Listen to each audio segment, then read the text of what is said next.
Filhos de Francisco.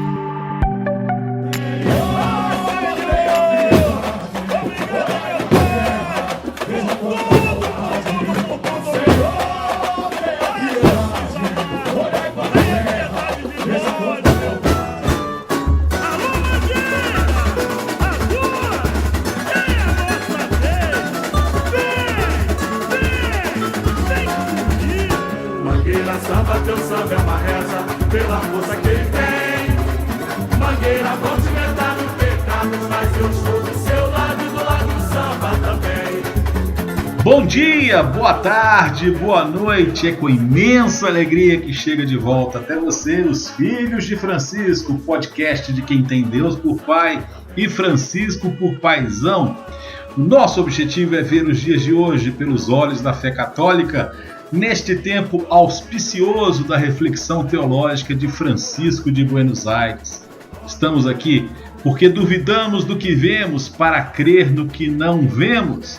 Você nos encontra em todas as plataformas de podcast no YouTube e agora também na Rádio Educativa FM 96.7 de Carangola, a rádio da família e dos amigos. Curta e compartilhe as nossas redes sociais. No YouTube, Filhos de Francisco Podcast, Instagram.com Filhos de Frank, também no Facebook.com Filhos de Franqui, com C mudo. No Twitter, Filho de Francisco Podcast, aí já é mais mineiro, né? Filho de Francisco Podcast. Ou mande um e-mail para nós, podcastfilhosdefrancisco@gmail.com. Comigo, Gabriel Resgala Silva, direto da Princesa da Mata, Rainha do Vale, a doce Carangola. Ele é psicólogo e mestre em ciência da religião pela Universidade Federal de Juiz de Fora. Eu, Luiz Alberto Bassoli, licenciado em filosofia pela PUC Minas e educador há 30 anos. Morando em Montanha, capital da amizade, no Espírito Santo, mas estou de home office na Freguesia do Ó, São Paulo, capital. E direto do Meier, o orgulho do subúrbio dos suburbanos, Luiz Felipe Barbedo, professor e psicólogo pela Universidade Federal do Rio de Janeiro e também servidor federal. É o nosso novo componente permanente, o Juninho não continua, vai estar aqui de vez em quando com a gente, continua o diálogo conosco, mas não está diretamente. Um grande abraço para o Juninho que está nos ouvindo. Agora tô na mesa, Luiz. Saí dos bastidores, agora vim pra mesa. Tá certo. Saiu dos bastidores. Finalmente as pessoas vão conhecer essa voz. Finalmente. Luiz Felipe Barbedo, bom dia, boa tarde, boa noite. Rapidamente uma palavrinha inicial para o pessoal que está nos acompanhando no podcast. Bom dia, boa tarde, boa noite, Luiz, Gabriel, nossa convidada que ainda vamos anunciar, e todos os ouvintes desse podcast maravilhoso. Um prazerzaço estar aqui com vocês. Esse ano todo de 2020 eu estava atuando mais nos bastidores, ajudando na questão da produção, pós-produção e tal. Agora, esse ano, se Deus quiser, espero engrenar mais na participação aqui, direto no bate-papo, para trocar essas ideias e para a gente aprender um pouco uns com os outros, especialmente com o nosso paizão Francisco. Gabriel, bom dia, boa tarde, boa noite, sua palavra inicial. Bom dia, boa tarde, boa noite. Que saudade, gente, de vocês aí, pessoal cobrando da gente voltar, Filhos de Francisco. Estamos felizes demais de poder voltar aqui com vocês. Esperamos que seja a segunda de várias temporadas, porque isso aqui é muito importante para a gente também, não só para vocês, né? Mas para a gente também, esse momento de, por assim dizer, resistência, esse momento tão importante de reflexão e de espiritualidade que está vivendo agora, né? Vamos seguir juntos aí nessa nova temporada, se Deus quiser. Pois é, em plena pandemia está chegando o carnaval. Para uns vai ser um carnaval da pandemia, né? Para uns o carnaval é a festa da carne, a festa do pecado, a festa de Satanás. Teve catequista católico que disse que o desrespeito à figura de Jesus pela Gaviões da Fiel foi a causa da pandemia da Covid-19. Pois é. Para outros, é um momento de fazer o carnaval com Jesus. Muitas pessoas se reúnem em tiros ou encontros para louvar, para agradecer. Mas será que Jesus está no carnaval, entre aspas, do mundo? O mundo do samba tem algo a nos ensinar sobre a fé cristã do povo sofrido ou a fé do povo que sofre como Jesus sofre? Eu sou estação primeira de Nazaré, rosto negro, sangue índio, corpo de mulher, Moleque pilintra no buraco quente, meu nome é Jesus da gente. Eu nasci de peito aberto, de punho cerrado, meu pai carpinteiro, desempregado. Minha mãe é mãe das dores, Brasil. Enxugo o suor de quem desce e sobe ladeira. Me encontro no amor que não encontra fronteira. Procura por mim nas fileiras contra a opressão e no olhar da porta-bandeira pro seu pavilhão. Eu tô que tô de pendurado em cordéis e corcovados, mas será que todo o povo entendeu o meu recado? Porque de novo cravejaram meu corpo os profetas da intolerância, sem saber que a esperança brilha mais na escuridão. Favela, pega a visão, não tem futuro sem partilha, nem messias de arma na mão. Favela, pega a visão, eu faço fé na minha gente, que é semente do seu chão. Do céu deu para ouvir o desabafo sincopado da cidade. Quarei tambor, da cruz fiz esplendor e ressurgi no cordão da liberdade. Mangueira, samba, teu samba é uma reza pela força que ele tem. Mangueira, vão te inventar 1000 pecados, mas estou do seu lado e do lado do samba também. Esse samba da Mangueira em 2020 marcou um desfile histórico como tinha sido do ano anterior e outros tantos que a Mangueira fez e outras escolas de samba. Eu citei agora há pouco Gaviões da Fiel, que fez uma interpretação de Jesus que foi completamente vista de forma equivocada por aqueles que não querem enxergar as coisas. E para falar sobre isso, sobre samba como resistência, a relação, o que a gente encontra do cristianismo presente, que está presente em todas as culturas, como disseram os padres da igreja, diz o Concílio Vaticano II. A nossa convidada que vai falar sobre isso, sobre a experiência dela, é a Lara Sayão Lobato de Andrade Ferraz. Ela, nas próprias palavras, é uma professora errante que acha a vida encantada e brincalhona, cheia de perguntas, e por isso foi estudar filosofia. Ela se formou na Universidade Católica de Petrópolis, onde também fez o mestrado em filosofia da educação, estudando a filosofia do encontro de Martin Buber como princípio de uma educação para e no entre. Atua na licenciatura em filosofia e como professora de filosofia na educação básica, foi sendo provocada a aprofundar o diálogo sobre educação filosófica como pesquisadora do NEF-UERJ, Núcleo de Estudos em Filosofias e Infâncias, desenvolvendo sua pesquisa de doutorado. É filha de seus pais e mãe dos seus filhos, amor do seu amor, amiga de tanta gente e, graças a Deus, minha amiga também. Ela acredita que a vida é a arte do encontro e, por isso, acha que eles são a coisa mais bonita de se ver. Por isso, ama um samba, porque ele faz a gente se encontrar de verdade. Lara, é uma imensa alegria poder compartilhar os próximos minutos com você, como a gente compartilhou tantos momentos juntos na nossa vida, na nossa amizade, na amizade das nossas famílias. É uma grande alegria poder ter aqui. E eu começo fazendo uma pergunta. Lara, você também é filha de Francisco, como nós, e por quê? Bom dia, boa tarde, boa noite, a palavra é sua. Bom dia, boa tarde, boa noite. Muito legal esse cumprimento, porque a gente fica numa outra relação com o tempo. Isso é muito bonito. Para mim também é uma alegria enorme estar aqui. Muito obrigada pelo convite. Eu sempre digo que quem convida dá vida, aumenta a vida, potencializa a vida. Então eu quero agradecer muito a vocês por aumentarem a minha vida, por serem potência de vida para mim. Eu sou filha de Francisco, sim, e estou muito feliz porque estou me sentindo muito em casa, conversando com vocês, entre irmãos, e estou me sentindo muito feliz desde que a gente teve esse presente, né, do Papa Francisco, da presença dele como Papa, porque desde aquele momento eu me lembro muito bem o dia da sua eleição. Eu tinha uma certeza muito grande no meu coração de, como a gente sempre tem, quando a gente entende os caminhos de Deus, né, que ele vai fazendo, as escolhas que ele vai fazendo na história, que esse era o homem certo para o momento que a gente ia viver. E cada dia mais eu tenho essa certeza de que esse é o homem certo para o momento que a gente está vivendo. Então é uma alegria também ser filha de Francisco com vocês. E a gente convidou você aqui hoje exatamente para falar sobre o samba. Você tem uma trajetória de vida e uma trajetória uma trajetória tão linda com o samba. Conta para nós sobre o que o samba significou e significa para você a partir da sua própria experiência de fé. Bom, o samba para mim, ele é a memória mais bonita da minha infância. O carnaval, quando chegava, era a festa mais alegre, mais bonita, onde a gente tinha um ambiente mais feliz em casa. A minha mãe carioca, meu pai português, eles pulavam as 4 noites de carnaval e minha mãe enfeitava a casa inteira de confete serpentina, por dentro, por fora, os jardins, os corredores. E a gente ficava pensando durante muito tempo sobre as fantasias e sobre o que a gente ia fazer no carnaval.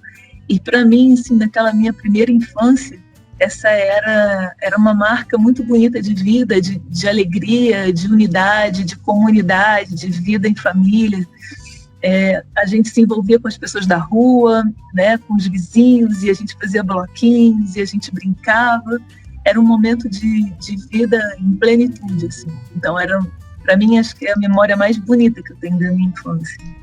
Mas depois, com o tempo, eu fui caminhando e encontrando outras narrativas sobre o carnaval, né? E aí encontrei, quando eu tinha 15 anos, me deparei com uma narrativa vinda da renovação carismática católica, que demonizava o carnaval. E eu aceitei aquilo como verdadeiro, aquela narrativa, e infelizmente me afastei muito do carnaval. Mas essa memória bonita na minha vida continuou, né? Permaneceu lá dentro de mim.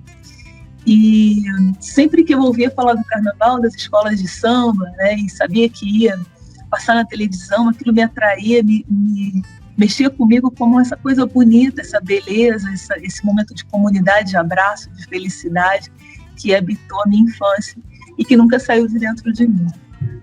E graças a Deus, depois eu me reencontrei com o carnaval, em 2016, desfilei pela primeira vez em 2018, em 2016 fui pela primeira vez a Sapucaí. Então sou nova no samba, assim, não sou nenhuma especialista, mas eu costumo dizer que o samba para mim foi um processo civilizatório. Primeiro naquele momento lá da minha infância, me ensinando e me permitindo viver um momento de família bonito, em que todo mundo se envolvia. E depois, agora nesse reencontro, um processo civilizatório fazendo gingar todas as minhas certezas. Aquelas certezas já cristalizadas e assim, mal trabalhadas na minha cabeça, né? Quando eu fui me reaproximando do samba, parece que ele me pegou pela mão e foi me mostrando que existiam outras maneiras de pensar o mundo, pensar a mim mesma, pensar as relações, pensar a sociedade. Então foi um reencontro muito bonito, que tem me feito muito feliz. Luiz, você é do Rio de Janeiro, mas eu fiquei sabendo hoje que você já desfilou também, mas diz que não é tão próximo do samba. Mas o que você queria conversar com a Lara nesse momento sobre o assunto? Luiz, eu sou carioca, mas te dizer, nesse ponto eu sou um carioca de meia tigela. Porque, apesar de ter vivido assim, a minha infância muito parecida com o que a Lara falou, né? Sobre a relação dela com o carnaval desde criança, os meus pais gostavam muito de carnaval, me levavam muito para bailes infantis e a gente ia muito pra rua. Eu me lembro até hoje de eu criança, meu pai pegava o carro, a gente ia lá pro centro da cidade primeiro para ver os carros alegóricos na Presidente Vargas, na concentração, para desfilar na Sapucaí. A gente ia ver os blocos, a gente ia ver as pessoas fantasiadas. Eu lembro até hoje meu pai com a máquina fotográfica dele, aquela analógica, para tirar foto do povo fantasiado.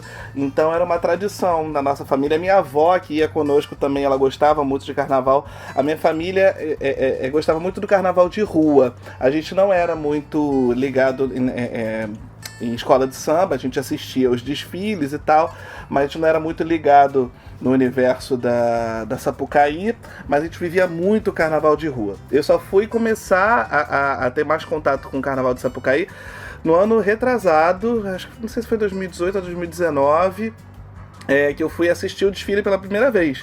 Eu fui assistir agora, né, já com quase 40 anos de idade, então eu também sou uma espécie de debutante ainda nesse mundo, e desfilei pela primeira vez no ano passado, né? Antes da pandemia, foi a primeira vez que eu consegui desfilar. Então, eu estava conversando até aqui com a Lara antes da gente conversar, que assim, apesar de eu ser apaixonado por samba, gostar muito de samba, o universo do carnaval é um universo muito específico e tem uma cultura toda muito própria, né? Então é um universo que eu respeito demais. e que eu conheço muito pouco, e o pouco que chega até mim me interessa bastante. Eu gosto muito de me inteirar sobre esse assunto. Mas então, o que você gostaria de perguntar para a Lara? Você estava comentando também sobre a questão da influência dos Simas, tanto para ela, que a gente vai falar dele daqui a pouco também, mas o que você gostaria de perguntar para a Lara nesse momento? Então, Lara, eu queria saber de você, como foi essa chegada sua na Sapucaí, né? Como é que foi essa entrada sua nesse novo universo? Porque uma coisa é o carnaval, né, da nossa infância, da rua, dos bailes, dos blocos, e outra coisa é essa grandiosidade que são as escolas de samba, né? Que é o carnaval das escolas de samba. Como foi a sua chegada? Como é que você foi parar lá? E o que isso representou para você? Bom, antes eu queria falar uma coisa, assim. Eu acho muito bonito a gente pensar que o samba transcende o carnaval, né? E o carnaval é uma das expressões do samba. Não que seja algo fechado, né? Mas eu gosto de pensar nessa dimensão, porque eu acho que é muito bonito a gente entender o samba como alguma coisa que nasce da roda. No livro No Princípio Era a Roda, de Roberto Moura, ele diz o seguinte: não foi o samba que deu origem à roda, mas a roda que deu origem ao samba. Porque a roda é uma expressão da nossa necessidade humana do encontro, da nossa necessidade de comunidade. É uma expressão da nossa condição dialógica que, com os outros, atravessada pelos sentidos e sentimentos, consegue afirmar, inventar, reexistir. Nas rodas, que são constituídas a partir da experiência dos povos diaspóricos, e aí isso vem dos Simas, né? Esses povos que sofreram essa experiência de uma dor que estraçalha laços de sociabilidade, de identidade, esses povos, eles vivem, eles criam o samba como um ato de invenção, um ato de afirmação da vida. Isso é muito bonito, isso encanta demais o meu coração, e daqui a pouco eu te respondo especificamente a tua pergunta, mas eu acho que é preciso a gente antes colocar essa questão, né? O samba, ele é fruto dessa nossa necessidade humana de estar junto, de partilhar a vida, de criar comunidade, de ouvir o lamento do outro, né? Muita gente relaciona samba à alegria, mas quando a gente vai se aproximando um pouco mais, a gente começa a entender que é um lamento triste, que ecoa, é um lamento que vem dessa experiência dura, né, da escravidão, das pessoas serem retiradas das suas comunidades e terem que inventar um outro modo de viver. Por isso que a gente tem as tiras do samba, né? São novas famílias que vão sendo constituídas, novos laços que vão sendo construídos, e aí esse choro tão triste acaba virando uma canção. Então, como Roberto Moura diz, né, não é a roda, não é o samba que inventa a roda, mas a roda que inventa o samba. Então, quando a gente se reúne, quando essas pessoas se reuniam para chorar suas dores, essas dores acabaram virando uma canção, acabaram virando um alento. Então, existe esse canto triste, né? Essa tristeza que tem essa esperança de um dia não ser mais triste, como diz o Vinícius. É tão bonito a gente entender essa dimensão desse do samba, porque aí a gente entende que ele transcende a festa do carnaval e é uma expressão cultural de laços comunitários. E aí, a gente lembrando do Papa Francisco, que tem insistido tanto numa dimensão do encontro, numa cultura do encontro, eu acho que o samba tem tudo a ver com essa fala do Papa Francisco. E acho que não sou só eu que acho que ele mesmo acha, né? Porque ele tem falado bastante disso, inclusive citou um samba na sua carta. Então eu acho bonito a gente pensar que a gente está precisando muito de aprender com o samba nesse momento que a gente está vivendo, onde a gente está tão carente de comunidade, tão carente de pensar uma dimensão do bem comum, uma dimensão dos abraços, de uma vida menos egoísta. Como diz o Krenak, que também é outro autor que eu gosto muito e tenho aprendido muito, a gente está vivendo um momento em que a gente precisa parar de se desenvolver e começar a se envolver. Então o samba é esse envolvimento, né? O samba é essa dimensão de que a gente dança junto para a gente inventar um outro mundo possível. Como diz também o Caetano, o samba é pai do prazer e é filho da dor, é um poder transformador. Então é da dor, do sofrimento, dos laços desfeitos que nasce a necessidade de refazer laços. Eu acho que a gente está vivendo esse momento enquanto humanidade, né? Uma necessidade de se entender numa roda. E aí permitir que as nossas vidas dancem juntas e perder esse medo de dançar, né? Por isso que para mim foi tão importante reencontrar o samba, porque ele me trouxe essa dimensão que eu havia perdido, vivendo uma religiosidade extremamente escrupulosa, uma religiosidade que demoniza tudo aquilo que não é a própria religião, né? Que não consegue dialogar com a cultura. Eu vivi muito tempo da minha trajetória essa religiosidade que para mim hoje eu encaro como uma religiosidade empobrecida, medrosa, né? Com medo de dialogar com a beleza da vida, com a beleza da existência, né? Mas que bom que na minha jornada eu consegui reencontrar o samba e ele foi me educando, né? Foi me reeducando nessa dimensão bonita de comunidade. Como é que eu cheguei na Sapucaí? Como eu estava dizendo para vocês, o samba para mim foi sempre essa lembrança bonita que me habitou de uma coisa boa, de um abraço, de um momento em que a gente, mesmo enquanto família, vivia mais comunidade. E como eu tinha essa memória muito bonita, ela me habitava como uma saudade, sabe? Uma nostalgia. E eu gostava tanto de ver os desfiles das escolas de samba na televisão, eu ficava a noite inteira assistindo. E meu marido nunca gostou do samba, meus filhos também não gostavam muito, mas eu ficava sozinha assistindo a noite inteira os desfiles. E aí me deu um desejo, sabe? Como se eu tivesse que encontrar de novo alguma coisa, né? Que constituía o meu ser. E eu fui para Sapucaí pela primeira vez em 2016 para realizar um sonho. E eu confesso para vocês que eu chorei o tempo inteiro. Cada escola que passava, eu sabia todos os sambas de cor. Eu dancei o tempo inteiro, eu não senti cansaço nenhum. E aquilo me emocionou de tal forma e elevou minha alma de tal forma que eu posso dizer que foi uma experiência do sagrado, pela beleza. Porque o sagrado se diz pra gente também pela beleza que a gente é capaz de inventar, pelos outros mundos possíveis que a gente precisa inventar para continuar vivendo. Acho que tem a dimensão da força vital, né, que a gente aprende lá na filosofia africana, né, diante de um mundo que te sufoca, diante de um poder opressor, diante de pessoas que te desqualificam, que te subjugam, de pessoas que tiram o seu valor de vida. Como que a gente resiste? Eu acho que é isso que a gente aprende com a cultura do samba. A gente resiste pela beleza, a gente resiste pela canção, a gente resiste dando as mãos, fazendo roda, a gente resiste criando coisas bonitas, inventando outros mundos possíveis, não só esse mundo que inventaram pra gente, né? Então, foi isso que o samba foi me ensinando. E para mim, ir a Sapucaí a primeira vez foi isso que eu encontrei. A beleza que elevou minha alma, que me fez perceber o sagrado de outros muitos modos que ele pode se revelar, né? Então eu cheguei na Sapucaí seguindo um desejo imenso do meu coração.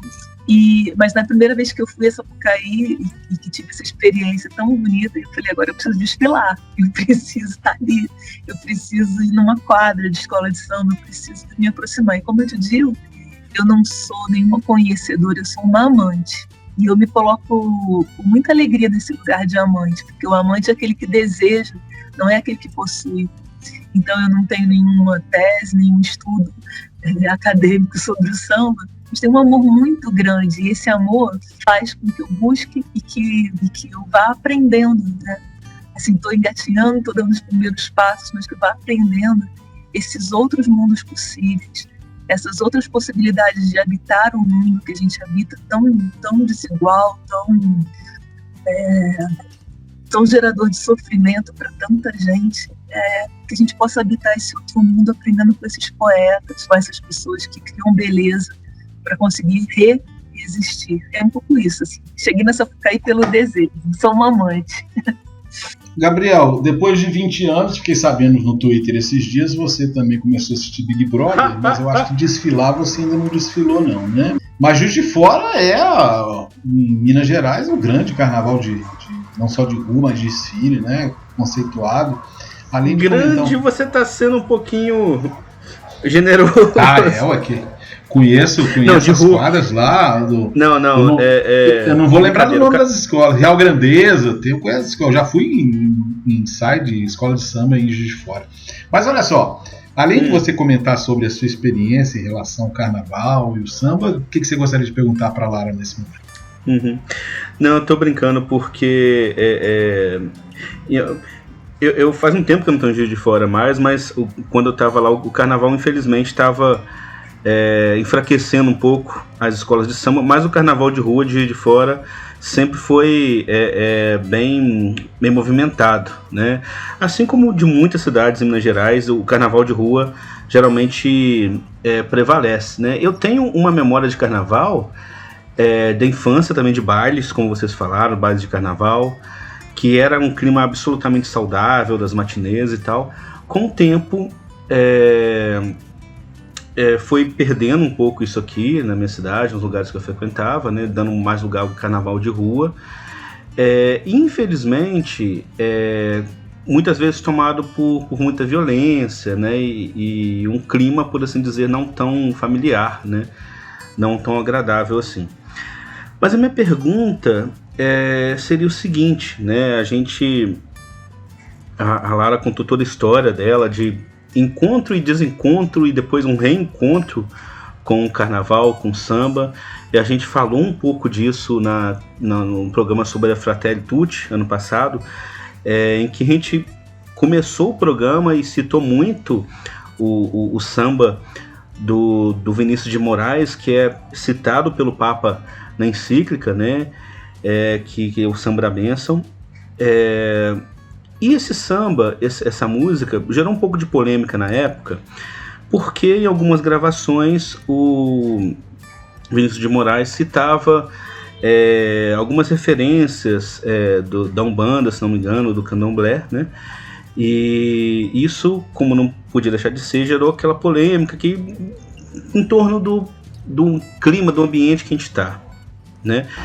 Na gravação original da música, ele faz várias saudações, né?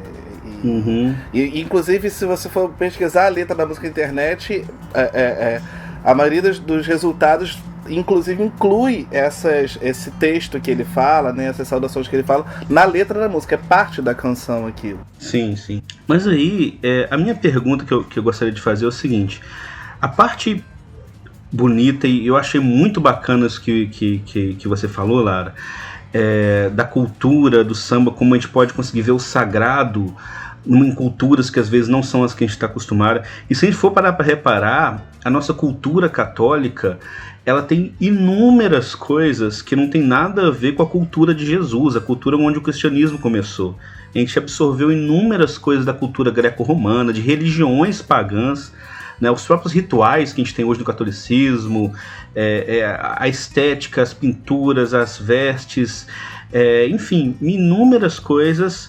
Tem muita inspiração em outras culturas que não tem nada a ver com o início do cristianismo, né? Então o verdadeiro católico é aquele que consegue ver o sagrado em várias culturas e ver o bem ali.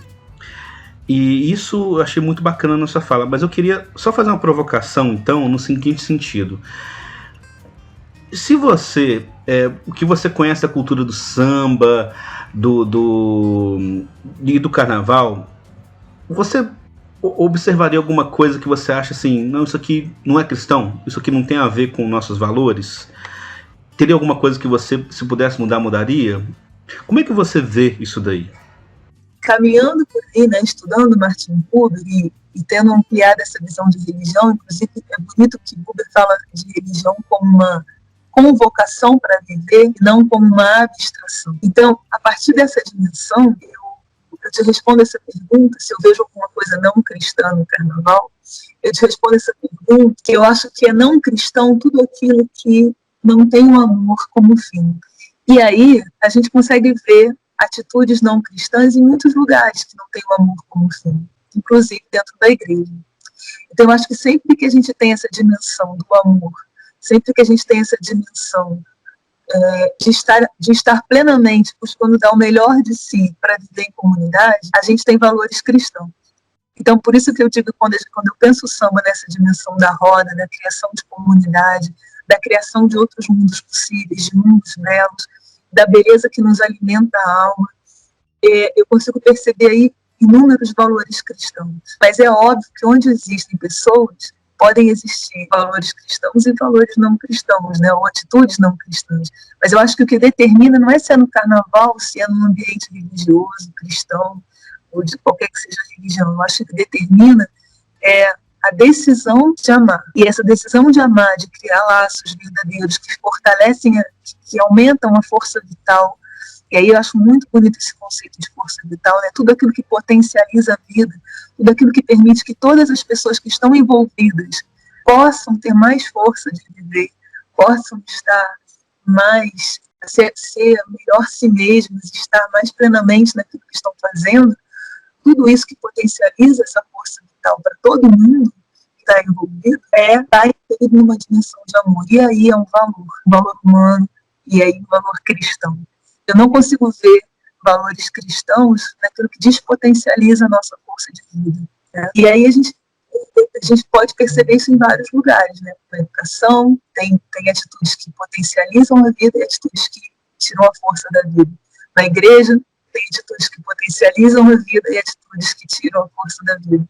E no carnaval também, onde a gente estiver e onde tiver seres humanos, eu acho que vão estar presentes as diversas posturas, né? Mas eu também não acho que a gente deva romantizar ou idealizar qualquer coisa que seja nessa vida, sabe? Eu acho que tem muitas coisas bonitas no carnaval e eu acho que o que é mais bonito é estar aberto para aprender com elas, né? Para aprender com essa cultura, com esse modo de viver, com esse modo de viver em comunidade, de viver em sociedade. E tem muita coisa para a gente aprender, né?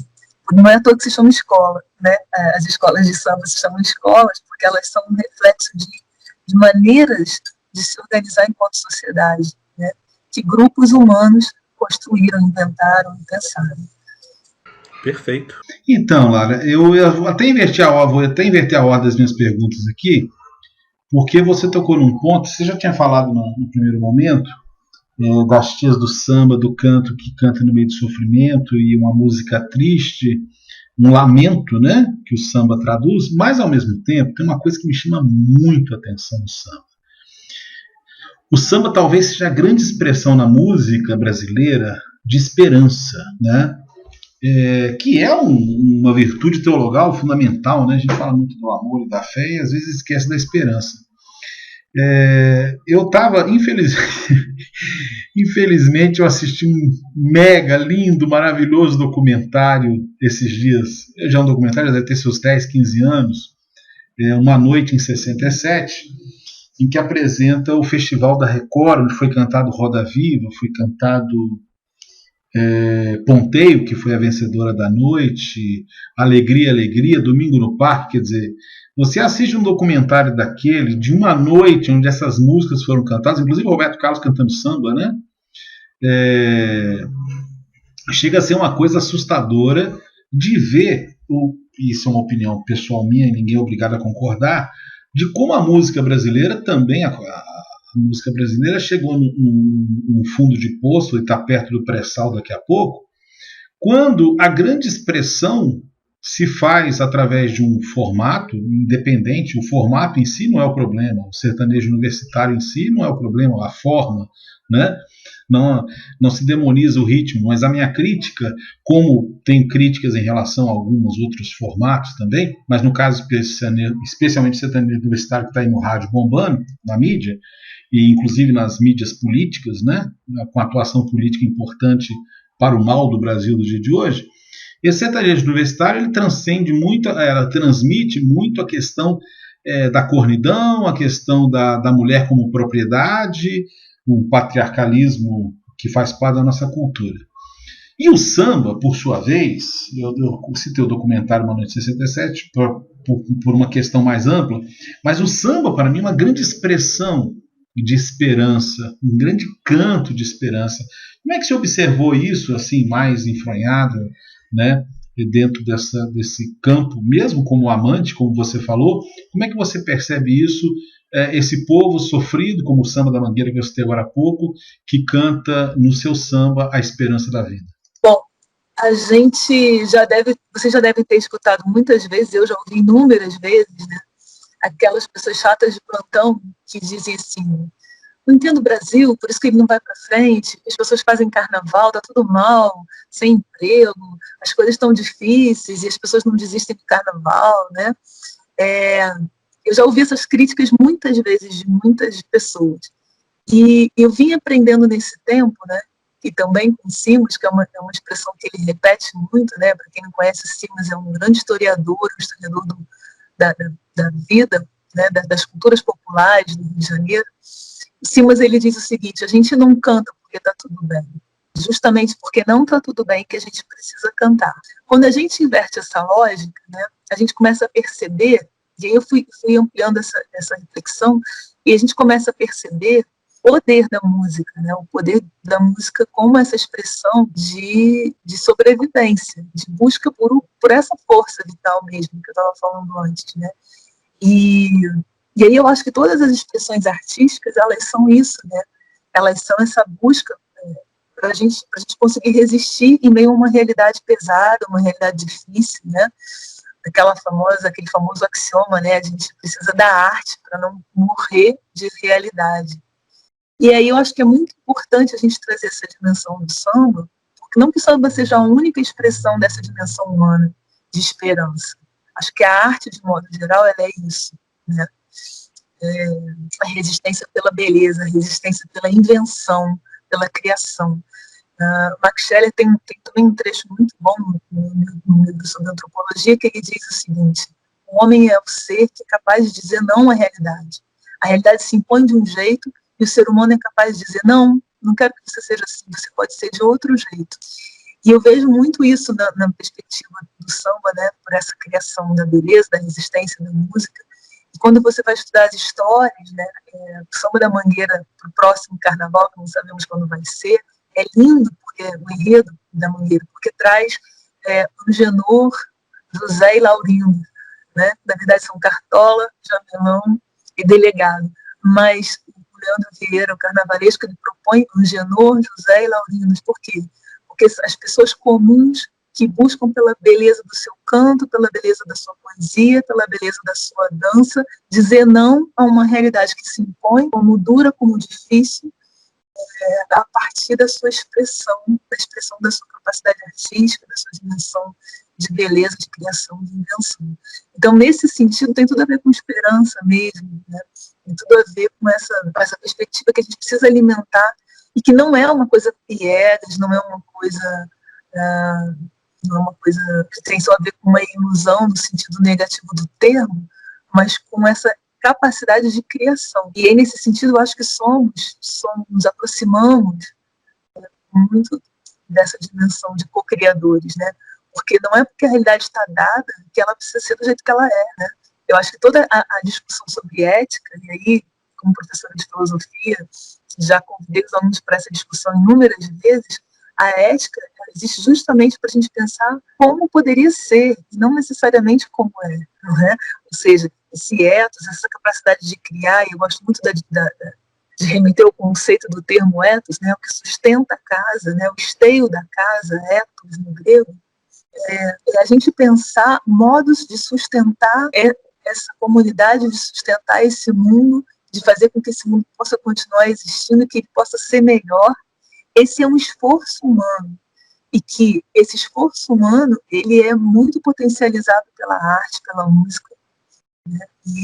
E pelo samba, né, de modo muito especial, por ter essa história de uma trajetória de um povo muito sofrido. Agora, queria chamar a atenção que a gente também não pode também romantizar muito essa dimensão do samba, porque a gente tem muitas músicas machistas, né, no samba também. A gente tem a presença de muitas letras machistas que representam uma época, né, um modo de ver as coisas. O samba, de modo geral, ainda é um lugar, né, que precisa rever uma série de questões, né, em relação ao machismo.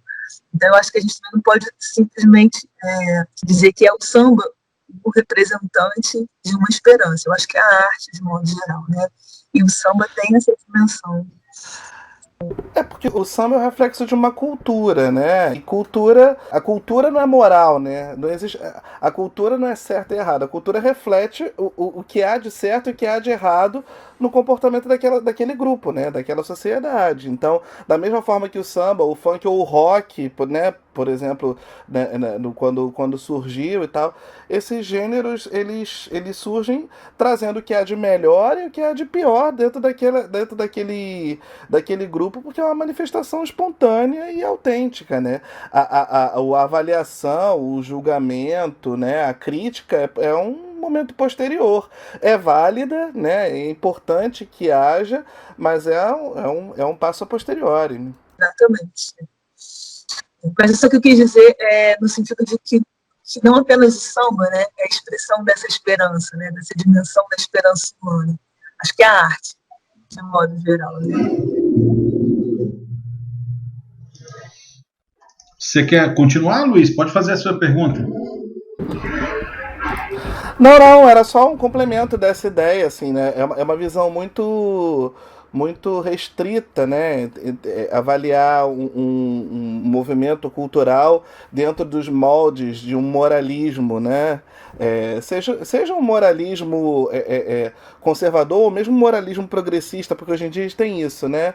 A gente se esbarra, por um lado, dentro de um moralismo conservador, com a moral sexual específica, etc e tal, mas hoje em dia a gente também está lidando com um determinado moralismo progressista, quando a gente se depara com as questões identitárias e tal, e que infelizmente essas bandeiras às vezes acabam vindo contaminadas de um comportamento que apesar de ser uma intenção válida e justa, muitas vezes a militância acaba sendo muito mais a militância acaba sendo feita através do viés do moralismo também, né? Então, e foi por isso que eu voltei a assistir Big Brother, para entender como é que isso está funcionando na sociedade. Porque a gente tá vendo o Big Brother, a gente tá na verdade, música, né? assim, eu já tava levantando essa bola, né, um tempo atrás com os amigos e tal. Eu sou super defensor, né, das questões identitárias, mas é importante que haja uma autocrítica, né? É importante que a gente não imploda. Eu estava falando isso com os amigos, era justamente, eu falei, gente, existe um risco desses movimentos identitários implodirem, né? Dentro de si sós, se não enxergarem determinadas coisas que vêm surgindo, né? Então, voltando um pouco pro ambiente do samba, então isso que a Lara tá falando sobre essa autocrítica, né? É preciso rever a questão do machismo, sim, é preciso rever a questão do papel da mulher. Qual o papel da mulher, por exemplo, dentro das rodas de samba? O homem canta, a mulher faz a feijoada, né? Vai ser sempre assim. Então, é importante que os grupos se avaliem constantemente, mas acho que sem necessariamente ver isso debaixo de um viés moralista. Né? Gabriel, o que você gostaria de comentar ou perguntar para a Lara? Eu gostaria primeiro de me explicar, porque na brincadeira que você falou do Big Brother lá, mas o que eu quis dizer é o seguinte. O que a gente está vendo exatamente, né, nesse momento que a gente está gravando aqui, o que está acontecendo no Big Brother, que eu brinquei que eu voltei a ver depois de muito tempo, é verdade, eu acho o programa uma violência por si só, né, a forma como ele é estruturado, mas eu acho que agora ele está sendo um reflexo de muita coisa que está acontecendo na sociedade, está gerando muito debate, então eu estou tentando entender o que está acontecendo e os debates estão sendo gerados ali. E o que a gente está vendo ali, exatamente isso que o Barbedo falou, artistas, né, ou pessoas, até uma psicóloga, infelizmente, utilizando discursos positivos, que são positivos para a sociedade, mas de uma forma, às vezes, agressiva, violenta, né? E uma artista que coloca a sua arte, coloca aquilo que seria de uma forma para ser um empoderamento, mas na verdade como uma forma de opressão, né? Então é muito... a arte, como a gente está falando aqui, ela expressa o que está acontecendo na sociedade no momento. O Luiz falou um pouco aí do sertanejo universitário também, né? Como tem, e a gente está falando aqui do samba, dos defeitos e qualidades de cada gênero musical, né? Mas eu acho que a mensagem que fica é essa: a gente precisa da arte para se expressar, né? Sem a arte a gente fica muito mais triste, muito mais para baixo, muito mais, às vezes, sem esperança, quando a gente se vê num mundo que às vezes não dá motivos, por assim dizer, né? Não dá, aparentemente não mostra saída pra gente, né? E nesses 2 anos especificamente, a gente tá tendo que se virar um pouco mais para recorrer à arte, porque a gente não tem shows, a gente não tem carnaval, a música ficou muito limitada. Mas eu acho muito importante a gente usar a tecnologia para buscar isso, né? Não vai ter carnaval, mas você gosta de samba, gosta de carnaval, vamos pegar, ver os desfiles antigos, vamos ouvir um pouco mais músicas que a gente gosta, seja que tipo de música for, que a música realmente tem um poder sensacional de levantar a gente, né? E eu sempre lembro daquele samba, que é extremamente simples, né? Que ele fala: tristeza, por favor, vai embora, minha alma que chora está vendo o seu fim, né? E a energia que esse samba tem, quando começa a tocar, você arrepia todo e você se sente como aquela pessoa que estava triste ali, quer levantar, quer ir para frente, sabe? Né? Para fazer um samba você tem que partir da tristeza, mas o objetivo é você chegar na alegria de alguma forma mesmo, né? E não só na alegria vazia, mas talvez algo que a gente possa chamar de um pequeno momento de felicidade, de sagrado, por assim dizer, né? Profundo. Lara, a gente está chegando ao fim do programa, mas você ainda não contou pra gente a história da sua família com a Mangueira, que eu acho que tem que ser contada. Como é que é essa história aí? Eu vou começar a contar essa história partindo daquela sacação genial de um grande filósofo contemporâneo chamado Emicida, que ele diz: é tudo para ontem. A minha história com a Mangueira tem a ver com isso, é tudo para ontem. A rua onde fica a quadra da Mangueira é a Rua Visconde de Niterói. E a Mangueira foi fundada na Rua Sayão Lobato. Essa Rua Sayão Lobato, o Visconde de Niterói se chamava Francisco de Negreiros Sayão Lobato. E o meu nome é Lara Sayão Lobato, de Andrade Ferraz, né? Meu avô se chamava José Sayão Lobato e era bisneto do Visconde de Niterói. E aí, como é que foi minha história com a Mangueira? Um dia, estava assistindo uma palestra numa festa literária, uma palestra do Ney Lopes com o Luiz Antônio Simas. Os dois estavam apresentando um livro que escreveram juntos, e eu assisti uma palestra. No final, eu fiz uma pergunta, e o Ney Lopes me respondeu. Eu estava na plateia, né? Ele me viu assim de longe e falou assim: depois, se você puder me deixar o seu endereço ao final do evento, eu vou lhe mandar um livro que vai responder a sua pergunta melhor. Porque esse livro está esgotado, um livro meu está esgotado, e eu vou mandar para sua casa depois, porque eu tenho um exemplar em casa.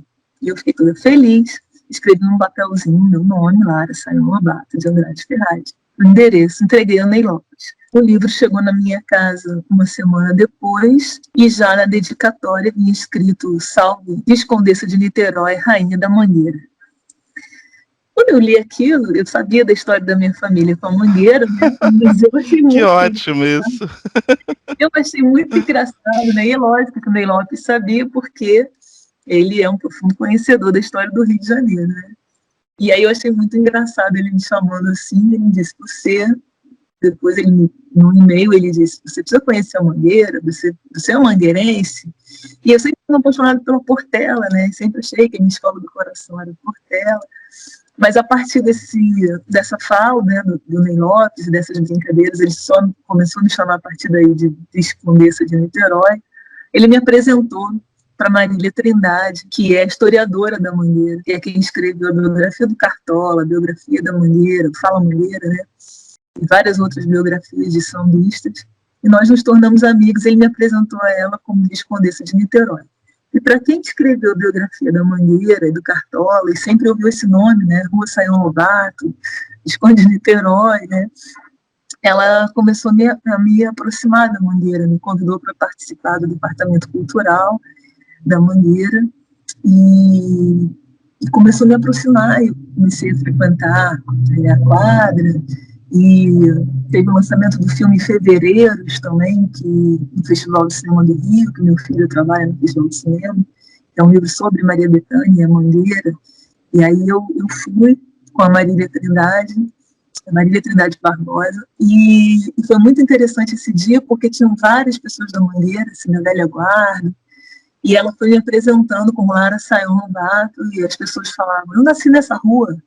Nossa, nunca conheci ninguém com esse nome. E aí era muito engraçado, porque eu ficava assim, primeiro muito constrangida, porque eu ficava pensando, é tão feio, né, vocês colocassem de esconder, não gostava dessas coisas, né? Mas eu achei engraçado, porque as pessoas achavam interessante conhecer uma pessoa que se chamava Sayão Lobato, né?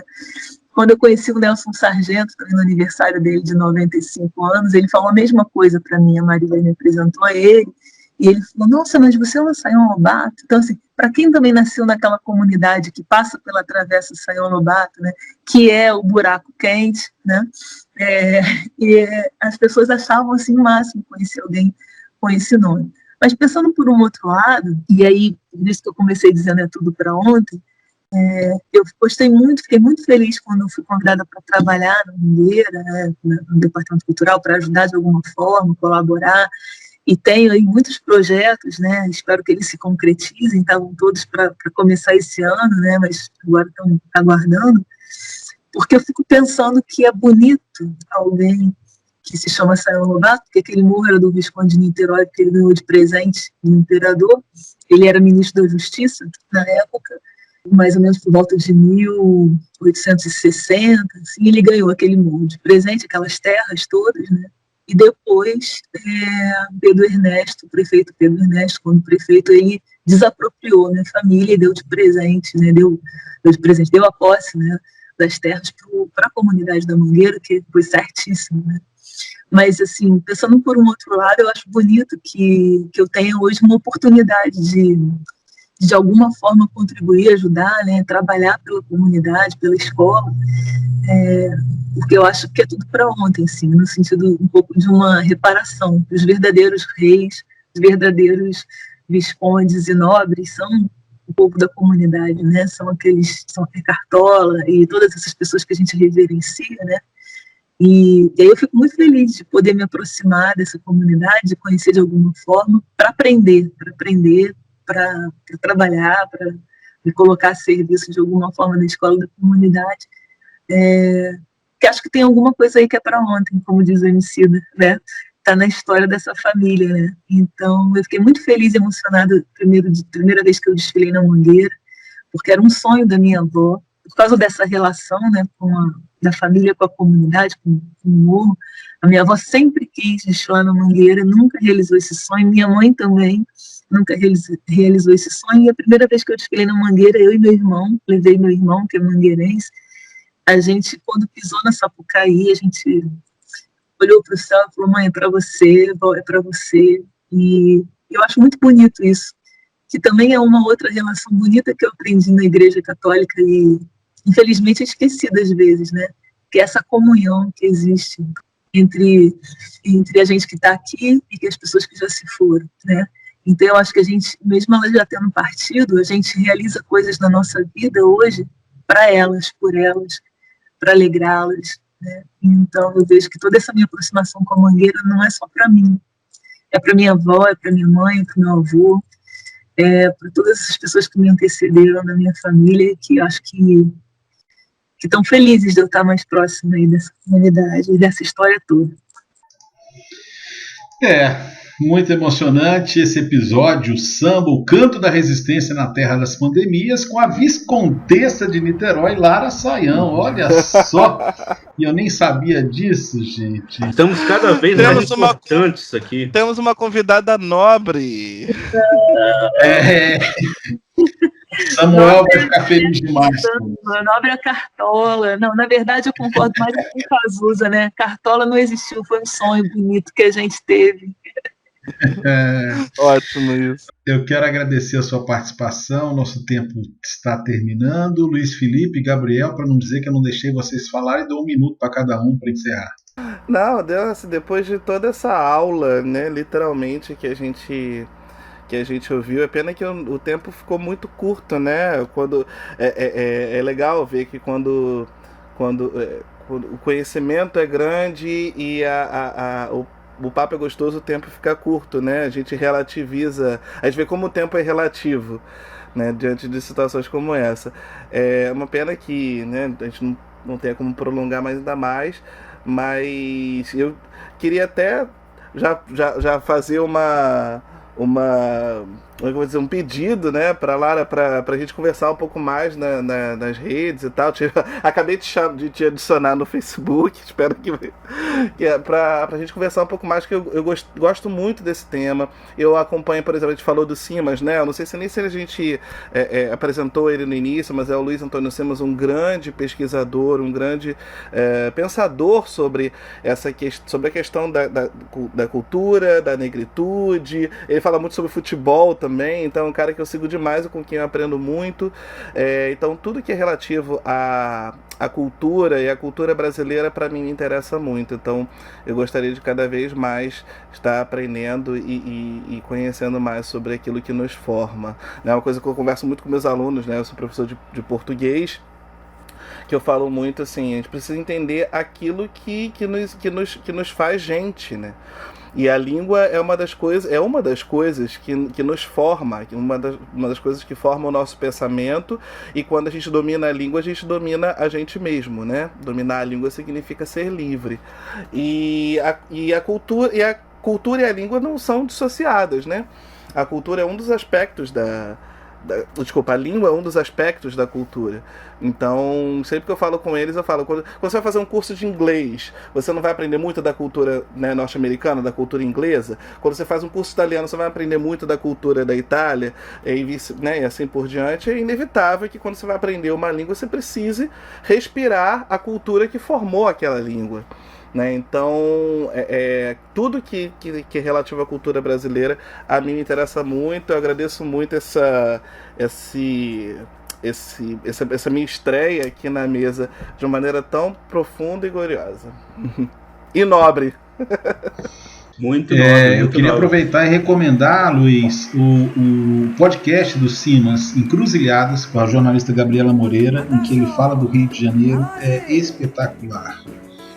Vale a pena, não só do Rio de Janeiro, ele fala da cultura brasileira, ele fala da rua, fala da religiosidade, vale a pena, chama Encruzilhados o podcast. Gabriel, com você. Depois de tanta coisa, eu nem vou falar nada, eu só vou botar na edição a Beth Carvalho cantando aqui no fundo, pra gente ouvir aquela música que eu citei, que eu acho que todo mundo tá precisando nesse momento, né? Tristeza, por favor, vai embora, minha alma que chora está vendo meu fim. Fez do meu coração a sua moradia, já é demais o meu penar. Quero voltar àquela velha vida de alegria, quero de novo cantar. Lá, Um abraço, gente, até mais. Mas olha, queria lembrar um samba citado pelo Papa, né? Que o Vinícius diz, né, que é melhor ser alegre que ser triste, mas que também sem tristeza não se faz um samba. Então, eu tenho muita esperança de que a gente está parindo sambas lindos e que a nossa vida pode ser e deve ter muita esperança de cantar um samba bom depois de tudo isso, que a gente possa fazer de tudo isso um samba bem bonito. Beijo grande. Nós vamos compor um samba esse final de semana e vamos trazer aqui, o Barbedo vai... Não olhem pra mim. Tocar pra nós. Não, você não... Caraca. Não, você é o músico da mesa.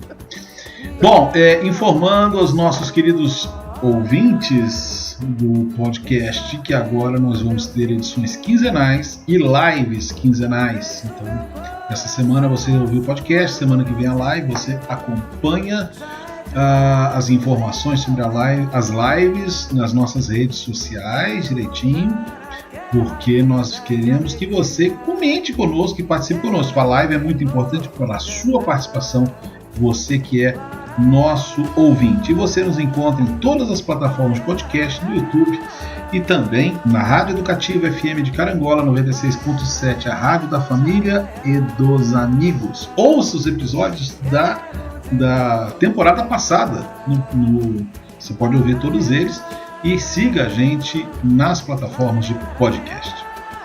Jesus fez ainda muitas outras coisas que, se fossem ditas uma por uma, penso que nem o mundo inteiro poderia conter os podcasts que se deveriam ser gravados. Parafraseamos São João e ficamos por aqui com Beth Carvalho. Um abraço, até a próxima!